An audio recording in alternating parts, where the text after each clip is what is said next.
6 katao ang naitalang sugatan nang sumalpok ang isang SUV sa isang nakaparadang motorsiklo at 2 bahay sa Purok 3 Barangay Kanapawan, Labo, Camarines Norte kahapon ng tanghali. Kabilang sa mga sugatan ang 2 lula ng SUV na isang 79 anyos at 55 anyos. Sugatan rin ang 2 minor de edad na lalaki na nasa loob ng unang binanggang bahay at ang 2 pedestrian na edad 12 at 55. Batay sa inisyal na investigasyon ng Labo Municipal Police Station, galing Maynila, patungo sanang dait ang SUV nang makaidlip umano ang driver nito kaya nawalan nito ng kontrol sa manibela na nauwi sa insidente.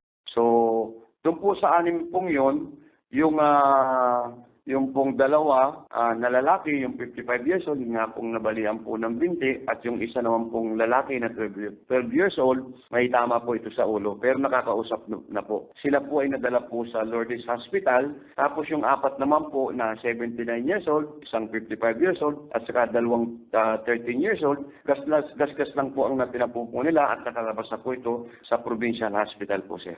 Ayon sa pulisya, hindi nasasampahan pa ng kaso ang SUV driver matapos ang pakikipag-usap sa pamilya ng mga biktima.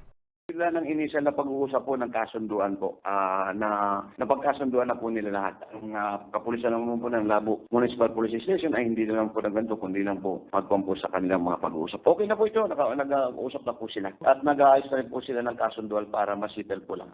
Nagpaalala naman ang otoridad sa mga motorista na ugaliing huminto at magpahinga kung nakakaramdam ng antok sa gitna ng biyahe para makaiwas sa aksidente.